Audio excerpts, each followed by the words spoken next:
ada yang bertanya, mahal ni nanti buat rugi duit rakyat je.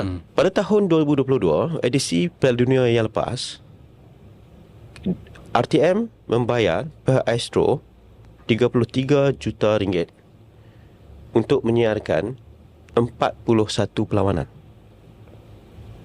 Di mana kalau tak silap saya 27 live, 14 secara delay, secara tertunda. 41 perlawanan secara keseluruhannya. Duit kerajaan keluar dari poket ni adalah, daripada RTM ni adalah 33 juta ringgit.